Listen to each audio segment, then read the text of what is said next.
Welcome to My English Podcast. Learn, practice, and speak with confidence.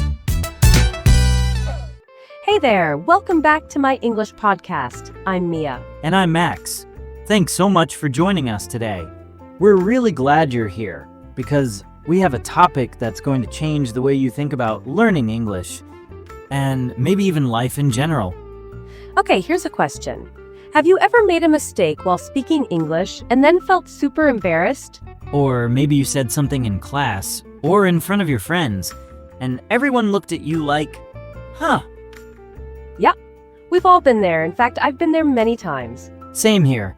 And today, we're going to talk about why that's not just okay, but actually amazing. Because the episode is all about this.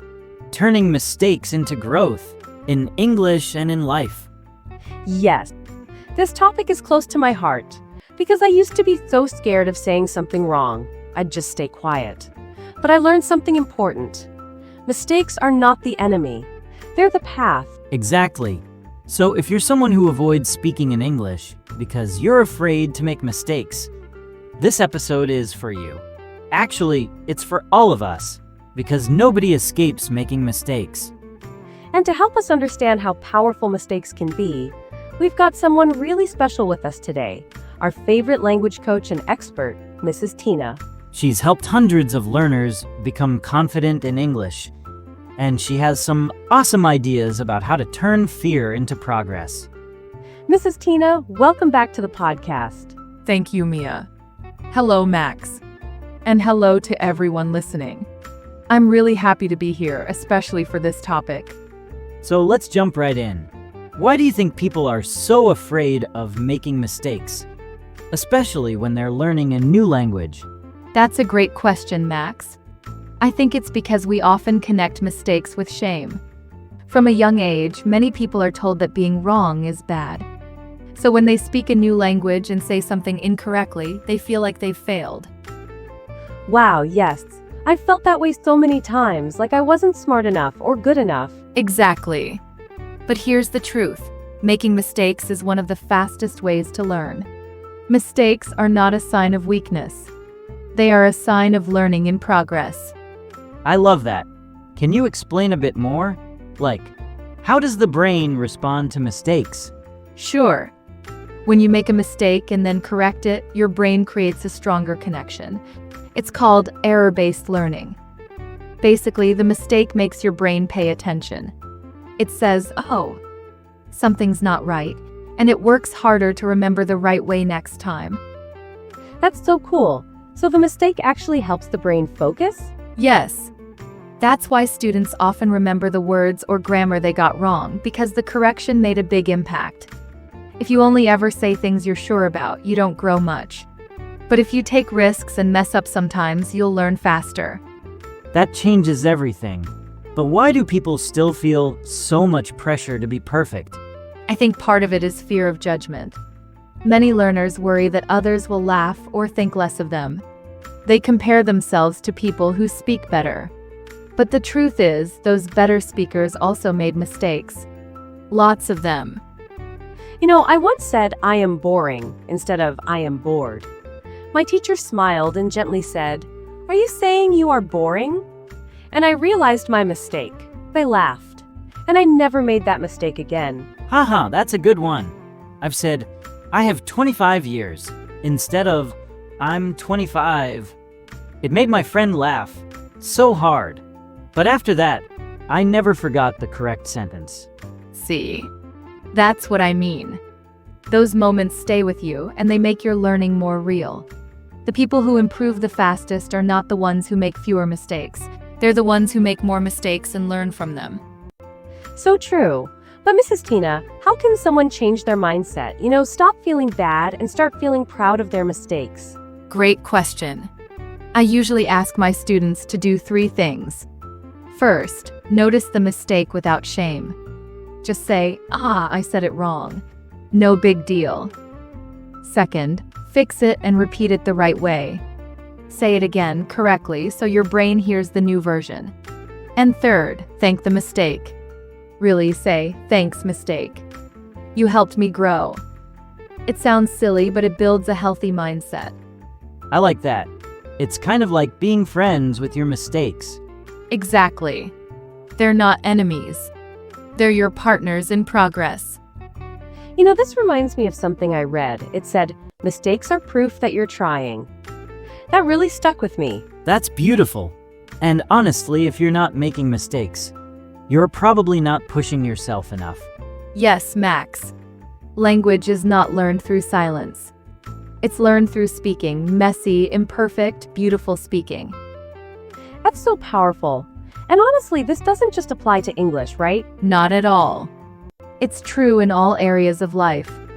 Whether it's cooking, driving, writing, or relationships, mistakes help us learn. They show us what doesn't work so we can find what does. That makes me think, maybe life itself is one big learning process. No one's perfect at it. We're all just learning as we go. Exactly. And once we accept that, everything becomes lighter. You stop being so hard on yourself. And that's when real confidence begins. Confidence doesn't come from always being right. It comes from knowing that it's okay to be wrong sometimes. Mrs. Tina, I'm going to remember that one. Me too. And I think our listeners will as well. So for anyone out there who's afraid to speak English because they might mess up, just remember, mistakes are your friends. They're stepping stones, not stop signs. And in our next part, we'll talk about specific English mistakes people make all the time, and how those exact mistakes can be turned into amazing learning moments. So don't go anywhere. You'll probably hear a mistake you've made before and realize it was a hidden gift. We'll see you right after this short pause. Stay with us. And we're back. Thanks for staying with us. In this part of the episode, we're going to get into some of the most common English mistakes people make, and why each one is actually a great chance to grow. That's right. And honestly, some of these mistakes are so common, even native speakers mess them up sometimes. So if you've made any of these, just know you're not alone. Okay, Mrs. Tina, can you start us off? What's one super common mistake that English learners make? Sure, Mia. One of the most common mistakes I hear is mixing up "I'm bored" and "I'm boring." Like you mentioned earlier, Mia. Oh yes, I still remember the look on the guy's face when I said, "I'm boring." Poor guy didn't know whether to agree or run away. Haha. But seriously, it's such a simple difference. But it changes the whole meaning. Exactly. I'm bored means I feel bored. I'm boring means I make others feel bored. It's the difference between describing your feeling and describing yourself. And you only really learn that by messing it up once or twice. So true.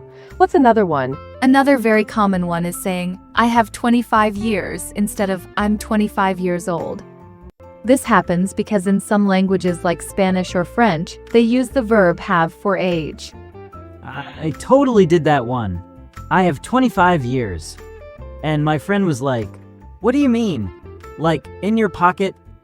Haha, you carry your years around. Exactly. But again, it's such a natural mistake because you're thinking in your native language. That's actually good. It means you're trying to connect what you know with what you're learning. So, how do you fix that? Simple. Repeat the correct version out loud a few times. Say, I'm 25. I'm 25 years old. Use it in a sentence. I'm 25 and I live in Mumbai. Hearing yourself say it the right way helps build a new habit. Got it. What about pronunciation mistakes? Those can be really tricky. Absolutely. A common one is mispronouncing the ed ending in past tense verbs. For example, people say walked instead of walked. Wait, what's the rule there? I still get confused. Great question. The ed ending is sometimes pronounced like T, as in walked, sometimes like D, as in played, and sometimes like ID, as in wanted. It depends on the sound before the ed. Whoa, so 3 ways to say the same letters? Yes. But here's the thing, don't try to memorize all the rules. Just listen to how native speakers say it. The more you hear it, the more natural it will sound to you. That's actually helpful. It takes the pressure off. Exactly. Don't stress about getting it perfect. Just try. And over time, your brain will adjust. I think another thing learners struggle with is using the wrong prepositions, like saying married with instead of married to. Oh, yes. Or depend in instead of depend on. Yes, prepositions are tricky because they don't always follow logic. You say married to, interested in, good at, afraid of, and they all seem so random. So how do learners get better at that? By noticing patterns. I always suggest writing down full phrases, not just words. So instead of learning interested, learn interested in cooking, interested in books, etc. Context helps you remember. So the mistake here would be using the wrong preposition. But if you make that mistake and then correct it, it sticks. Exactly. When someone tells you, hey, it's interested in, your brain goes, aha, and files that away. You remember better because you felt the wrong way first. I like that. The mistake becomes the reason you never forget. What about sentence structure mistakes? Like mixing up word order? That's common too. For example, saying, I don't know what is this instead of I don't know what this is. The mistake comes from translating directly from your first language. Ah, yes. I remember struggling with that. I'd say things like, where you are going, instead of, where are you going? Very common. And here's the key. Instead of memorizing grammar rules, practice chunks of language. Hear it often, speak it often. Your mouth will learn the rhythm of English. That's a good point. It's like music. The more you hear the beat, the more you can dance to it.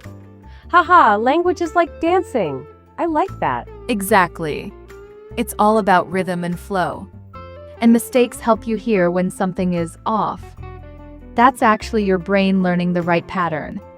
Mrs. Tina, can we talk a bit about how native speakers make mistakes too? I think that might help people feel better. Yes, this is important. Native speakers make grammar mistakes, pronunciation slips, and use the wrong words all the time. We just don't notice it much because we're used to hearing it. So mistakes aren't just for beginners? Nope. They're part of being human.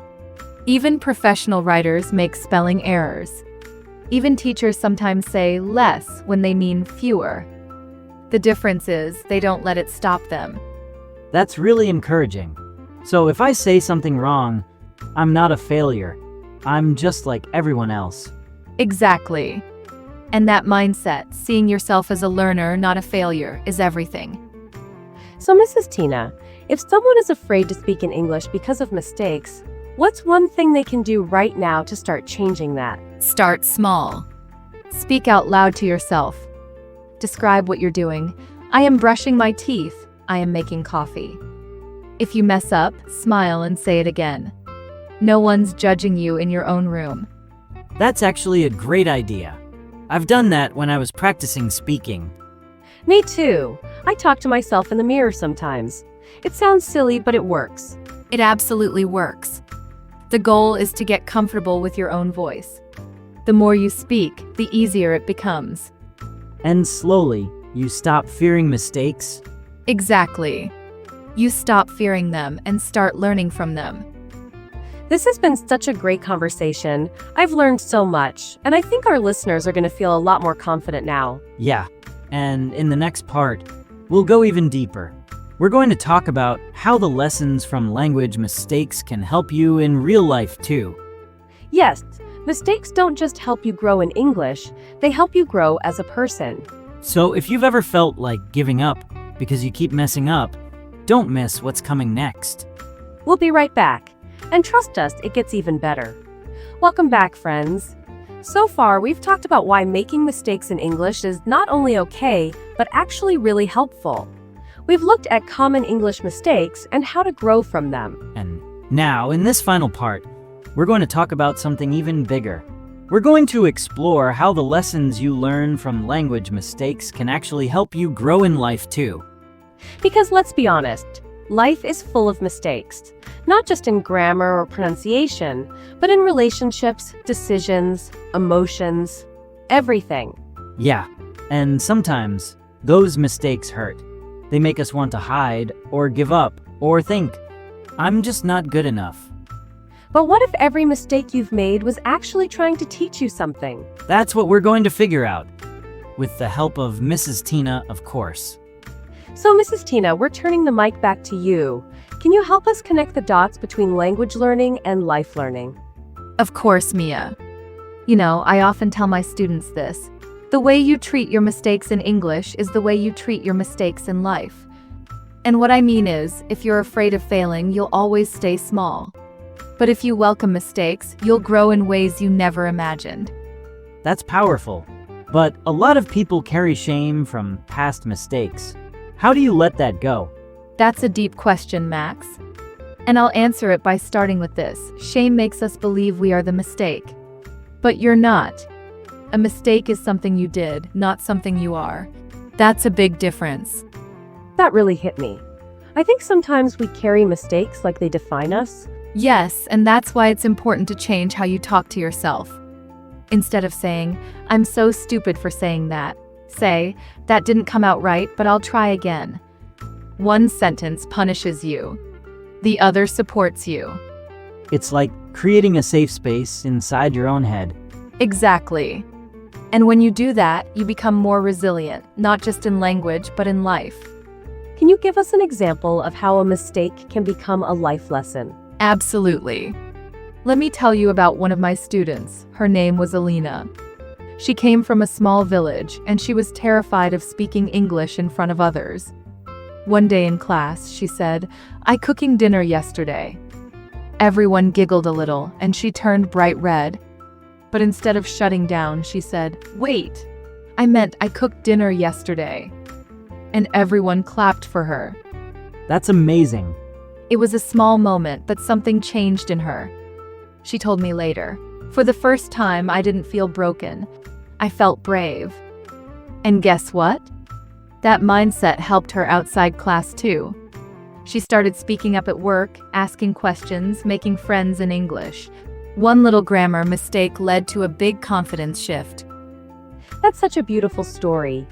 And it shows how language can be a mirror. When you learn how to face mistakes in English, you learn how to face mistakes in your heart too. And it also makes me think, sometimes we're so focused on getting it right that we forget what matters more is showing up. Exactly. Whether it's speaking English, asking for help, or trying something new, you don't grow by being perfect. You grow by being present, by being real. That reminds me of a quote I saw recently. It said, "Growth begins at the edge of your comfort zone." And I think mistakes are that edge. You can't grow if you're not willing to stand there. Totally. And I think a lot of people feel stuck. Not because they're not smart, but because they're scared to step out. Yes, and fear is natural. But here's the good news. Every time you face that fear, even for just one sentence, you build courage. It's like training a muscle. The more you try, the stronger your confidence becomes. So would you say that confidence doesn't come from never making mistakes, but from not stopping because of them? That's exactly it, Mia. Confidence is built in the mess. In the moments you fall and get back up. In the moments you say the wrong thing, laugh, and keep going. I love that. It's so human. It's so real. And I think for our listeners, this is the big takeaway. Don't wait until you're perfect to speak. Speak now. Mess up. Learn. Try again. That's where the magic is. Yes. And one more thing I'll add, celebrate your mistakes. Not just the big ones, but the tiny ones too. Say, "Hey, I tried." That's a win. Because honestly, it is. I'm seriously going to start doing that. From now on, when I make a mistake, even in life, I'm going to say, "That was part of my growth plan." Haha, I love that. It makes the mistake feel like a choice instead of a failure. Exactly. The way you frame things in your mind changes everything. Mrs. Tina, thank you so much for this entire conversation. I feel like we didn't just talk about English today, we talked about what it means to be human. Yeah, learning a language is really just learning how to be okay with being unfinished. And that's something we all need, whether we're students or teachers, or just people trying to do their best. So for everyone listening, we want to leave you with this. Every mistake you've made in English has brought you closer to fluency, and every mistake you've made in life has brought you closer to understanding yourself. So speak boldly. Make 100 mistakes if you have to. Just don't stay silent, because your voice matters, even when it's messy. And if you ever feel like giving up, remember, you don't have to be perfect to be proud of yourself. You just have to keep showing up. We're proud of you for being here, for listening, for learning, for trying. And we'll be here with you every step of the way. Until next time, keep speaking, keep growing, and don't forget,